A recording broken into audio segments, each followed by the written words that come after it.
What's up, Amazon sellers? If you are just starting on Amazon and you're asking the question, what is manual sourcing? This is the video for you. Today, I'm going to go through the basics of manual sourcing, the process, live demonstration on screen, and I'm going to share some top tips and tricks and things to watch out for that you need to consider whilst doing this. So stay tuned. Right, if you don't know who I am, my name is Thomas Parkinson and I have been selling on Amazon doing arbitrage for the last 4 years, pretty much in the UK, going to be starting in the USA soon. I'll drop a link up there to a video of me setting out my goal and my mission to do £1 million over the next 18 months. Watch it, really informative, and I break it down step by step. But enough about me. Today, we're going to be talking about manual sourcing for online arbitrage on Amazon, obviously selling through Amazon, preferably through the FBA model. Now, there are many ways to source on Amazon, many different ways to find deals on Amazon. And if you want to watch a video about other different ways you can do it for new beginners, have a look up here. I'm going to drop a video about the best ways to start sourcing for deals on Amazon, and manual sourcing is one of them, but there are other ways as well. Watch that video, it could help you. But today, what are we going to go through? Quite simply, let's go through now what I'm actually going to discuss and show you, and then we'll actually jump into it. Okay, so quite simply, number one, I'm going to talk about what is manual sourcing. Number two, I'm going to talk about why should you consider doing manual sourcing. Number three, I'm going to talk about the pros and the cons of manual sourcing. Number four, I'm going to talk about how manual sourcing actually works. Number five, I'm going to share some examples of things that you need to check and watch out for, such as IP complaints, hazmat, all these things that you might hear. We'll go through them in that section. And then number six, I'll share some top tips that are going to help you get faster at this amazing way to find deals. Okay, quite simply, first things first, what is manual sourcing? Well, quite simply, it is literally as it says on the tin. It is a manual way of finding deals or finding products that you can sell or resell on Amazon. That is it. It's a manual way to find products you can buy and resell on Amazon. No automation, no quickness, just manual. Now, you might be asking, in the modern day, why should I think about manual sourcing? We've got computers, we can automate stuff. Well, quite simply, computers are amazing at doing these checks, understanding stuff, but whenever they give us a result, we still need to check the quality that the computer is giving us, or the software, for example. So while there are systems, tools, services that are going to help you out, you still need to do the fundamentals of manual sourcing, which is the checking process to ensure that the deal that you found is great and it's the one that you want. If you found a great deal, maybe you can find some more, and that's where the manual sourcing method comes in really easily, and it's actually quite efficient. Okay, quite simply, what are the pros and cons? Well, let's start with some cons. First things first, it's manual, it's boring, and sometimes not an enjoyable experience. And that leads me quite nicely on to the second part, it's time consuming, really time consuming. Some people love doing manual sourcing. Myself, I'm not a big fan of it. I've got a team, they do it for me, but they are very good. But it is a time-consuming process. Okay, so what are the pros behind manual sourcing? Why should I consider it? Quite simply, it's free. It's manual. It's only you, your time. You don't have to pay software or anything. It's free. Keep your costs to a minimum. Now, number two is whether you're using software or a service, you're still going to be checking those deals that you're getting from that software or that service, and that is part of the manual sourcing process. So learning the manual sourcing process is going to help you because it's about checking the quality of the deals. Now, another top tip is that if you have found an amazing deal from a software or a service, or even yourself, you can then use a manual sourcing technique to go out and find other deals. Let's say, for example, I like coffee. If I find the red color coffee is a great deal, then maybe the orange colored coffee is a great deal as well. The manual sourcing process is going to help you understand that and find more opportunities. Now, the other real big advantage to manual sourcing, especially even over software sourcing, is manual sourcing allows you to find certain nuances or certain weird items that maybe software just doesn't pick up. To give you an idea, if it's a pack of 2, software might not be able to pick that up. If it's a pack of the red one and the orange one, software won't pick that up. And what you're looking for is you are looking for products that other people can't find, and obviously they can't sell. If they can't find them, then obviously you're going to be able to sell them for a lot longer than anyone else. And that is a massive pro in regards to why, if you can get good at manual sourcing, it's going to beat the software because you have found something that no one else can. And that is exclusivity. That means your business is going to have a profitable deal for much longer. My God, sometimes I love manual sourcing. I do. I love finding deals from manual sourcing. That's what I like. Now, I do love finding the deals for manual sourcing. Why? Because as I said before, quite simply, you can get bundles, you can get special multi-packs, you can find lots of things that the software doesn't pick up, and you can scan the stores that other software can't pick up, which leads me quite nicely on to something I want to share. This video is created by FastTrackFBA. It's a company which I own and created. Now, FastTrackFBA, we help Amazon sellers in their journeys. We offer them leads, VAs, sourcing software sheets, really going to help them in their Amazon business. Now, maybe you're just starting out and you're starting practicing manual sourcing. You're going to see it's a lot of work. Top tip for you, we offer a service called FastTrackFBA Leads. This is whereby I've got a team of VAs sourcing 7 days a week. They are going out there to all the stores. They are looking for those products which the sourcing software doesn't find. We only use manual sourcing. We find lots of multi-packs. We search lots of stores that the software doesn't have. And as a result, we are finding some amazing deals, which are keeping our customers making money over a long, long period of time. Now, with our service, we source 7 days a week. My entire team, they will put those deals onto our web platform, FastTrackFBA Leads, where you can pick and choose only those deals that you want. We show you everything about the deal. We show you the sellers, the information, the buy box price. We show you the history of the keeper charts over time. And then you get to pick and choose which deals you want, only buying those deals. And then obviously you can go on and buy them in the retail and sell them on Amazon for profit. And hey, maybe you get a deal that is a problem with it.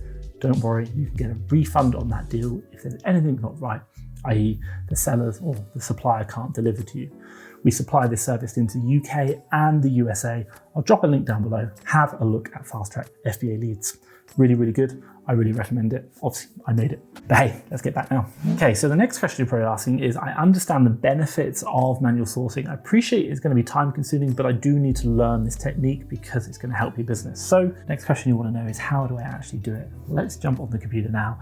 Let's go through step by step what the actual process is and see it in real life. So quite simply, what I've just done is I've loaded up a supplier, and right now I am in Walmart, obviously a really big supplier in the US. And what might I do? Well, Walmart is a very, very big store, so I'm probably going to narrow it down. So I'm going to come over to their menu, and I'm just going to go down to deals, and I'm going to be looking at the discounts, so deals, what they've got on, and I'm going to go to toys. First things first, I am looking at what toys they have.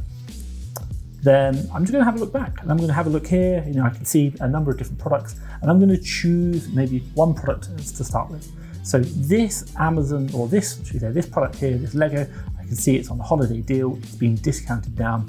I'm going to look at that product. Now I want to see, can I buy this product today and sell it on Amazon? So quite simply, it's $26.49, and I'm going to take the product itself, just select some of the text, copy that, and I'm going to come over to my Amazon webpage, and I'm going to literally paste that in, and I'm going to search for that product.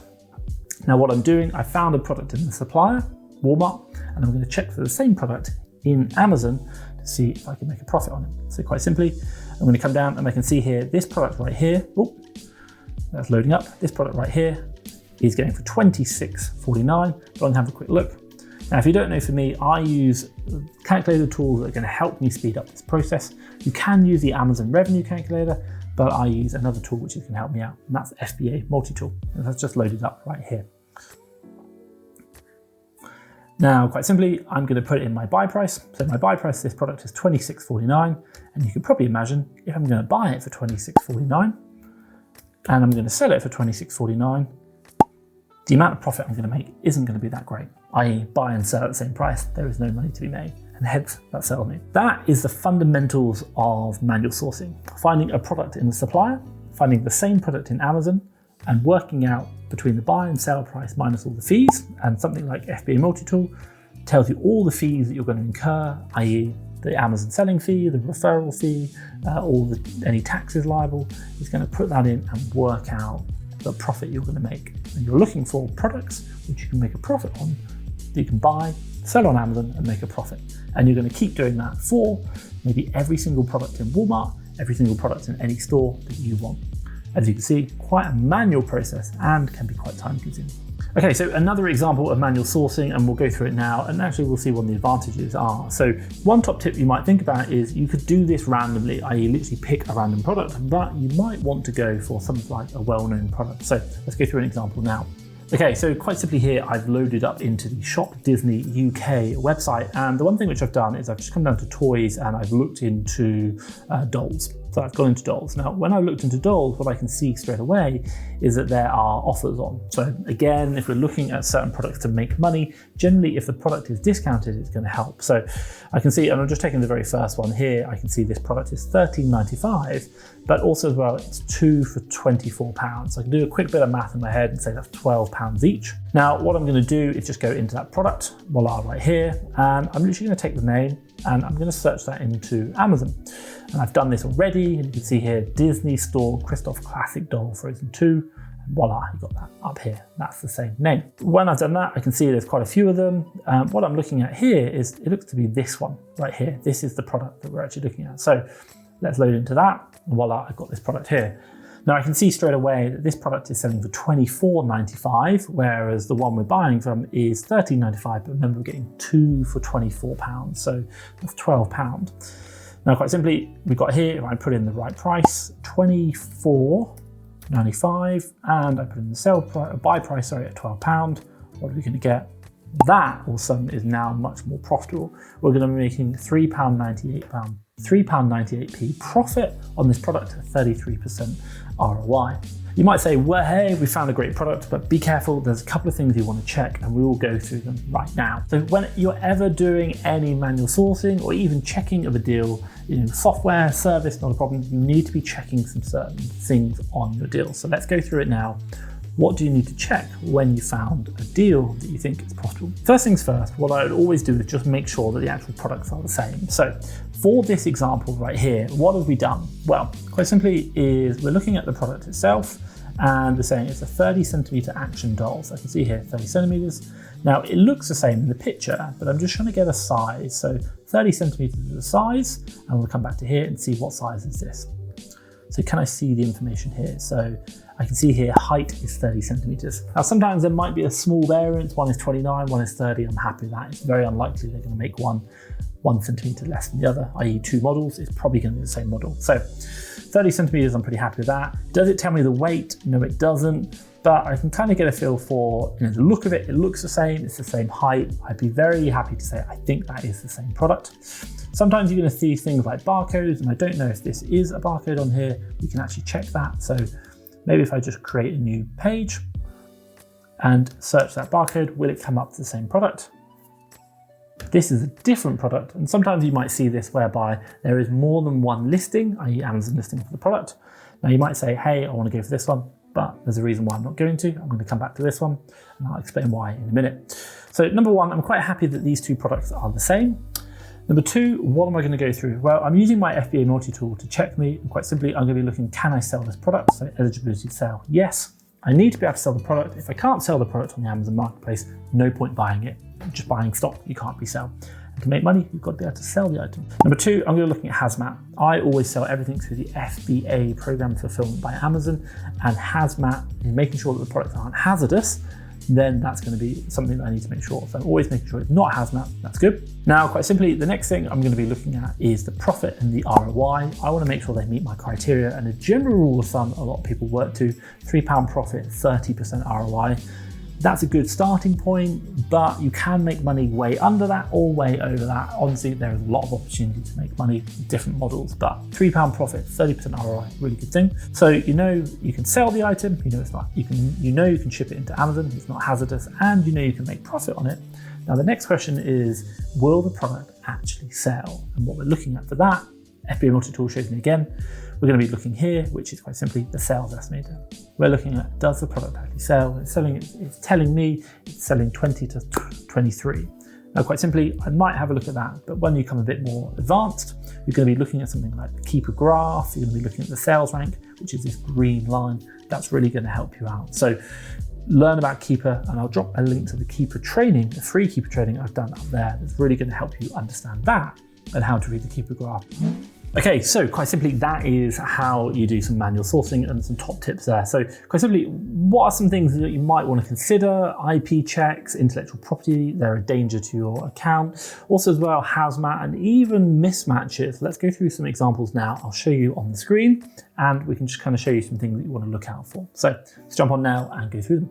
Quite simply here, I've loaded up a product, and the reason why I've loaded this up is I know this product here this is a product we avoid within the FastTrackFBA lead service, and quite simply, we don't show any leads for any of these brands that we say be careful of. So quite simply here, you can see this is La Roche, I think it is. My pronunciation might be wrong.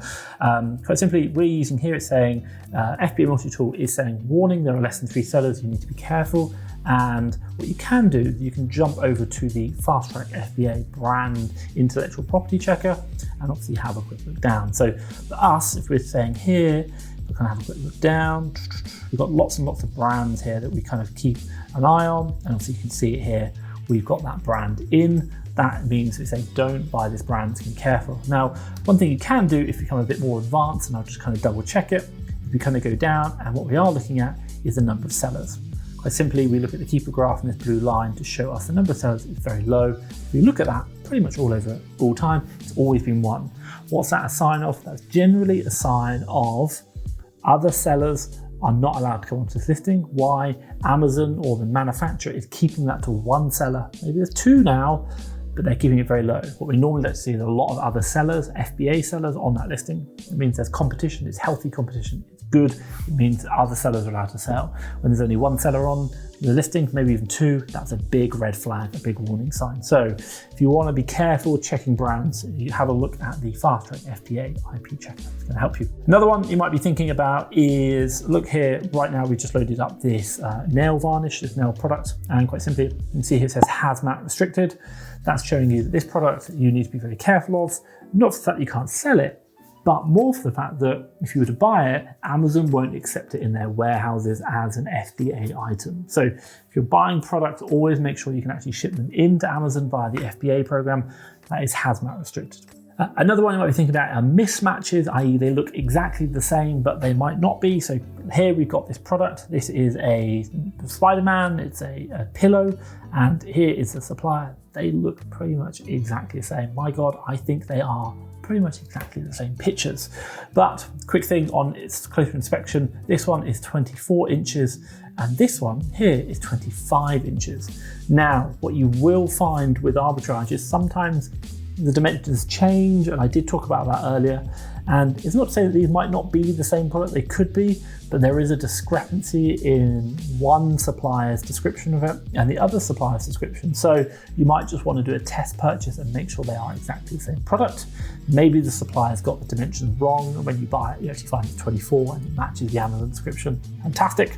Or it could actually be a different product. So even if the images are perfect, check the other dimensions, check the weights, check everything about it, make sure they actually match, because the last thing you want to do is buy the wrong product thinking you're going to make loads of money and realize it's the wrong product. And obviously, not only have you shipped it into Amazon, you've probably sold it to a customer, got a complaint, and now you've got to deal with the complaint and get all your stock back and sell something which probably isn't going to make you any money. So always be checking that listing, making sure they are the same. Top tips there are going to help you in your manual sourcing journey. Okay, so quick question for you guys. How many deals are you finding when you are doing manual sourcing? I'm interested to know. Go away and have a look. I will answer this question in a second, but drop it in the comments down below. Let me know in 1 hour, manual sourcing, how many deals do you think you're going to find? Now, that leads me quite nicely on to my 6th and final point. Top tips in supporting you in manual sourcing. So I've talked about it before. Fundamentals that I go through when I'm searching. Number 1, I'm making sure the product's the same. Number 2, I'm making sure I'm eligible to sell them. Number 3, I'm making sure they are not hazmat, that I can sell them via FBA. Once I get those 3 metrics, I'm happy. The next things I'm going to be looking at are profit, ROI, and sales per month. Does the product actually sell? There's a lot more we go on after, but as a fundamental, those 6 checks are going to really help you out. And if you do it in that order, should make your process a lot more efficient. Now, I would also recommend making sure that whenever you buy your deals, you're saving them onto a sheet. A lot of people use Google Sheets as their buy sheets, and tools like FBA Multi-Tool, they are going to allow you to automatically save that deal information with the supplier link onto a Google Sheet. Quick question for you, or one question I asked you earlier, is how many deals are you finding? And hey, I asked this question of the FastTrackFBA members. This is a Facebook group that we have of a lot of FastTrackFBA members and other Amazon sellers. I'll drop a link down below if you want to join that. It's open to all. Quite simply, I asked them in a typical day, after a month, how many deals should you expect to find per day using the manual sourcing method? And I will share the results up there. Now, quite simple. Number one result, 5 to 8 deals per day after 1 month of learning to source. Me personally, I think that's on the high side. I think you are going to find days like that, but I think after 1 month, you're probably a bit on the higher side. 2 months, fine, I would agree. But 1 month, I think that's a bit higher. But the majority of FastTrackFBA users said after 30 days from knowing nothing to starting the manual sourcing, 5 to 8 deals per day, that is where they are. And hey, you know what? Maybe they know something that I don't know and I need to up my game. I can always get better. So that gives you a good guide of what they're saying. Take that on board and use that as a guidepost or a goalpost for you to see where you're achieving. Now that is everything from me in this video, and we're recording lots and lots of these videos to support you in getting started in your Amazon journey, selling on Amazon through Arbitrage. What I will say is if you've liked this content, give me a big thumbs up, and hey, hit that subscribe button if you want to see more content like this. Obviously you will be notified the moment it comes out. What I'm going to do to help support you is drop a link around here to a video I created about how to find products to sell on Amazon, all the different ways you can use, maybe not just manual sourcing, but other ones. Have a look at that. That's going to really help you. But for me, Thomas Parkinson and FastTrackFBA, thank you very much.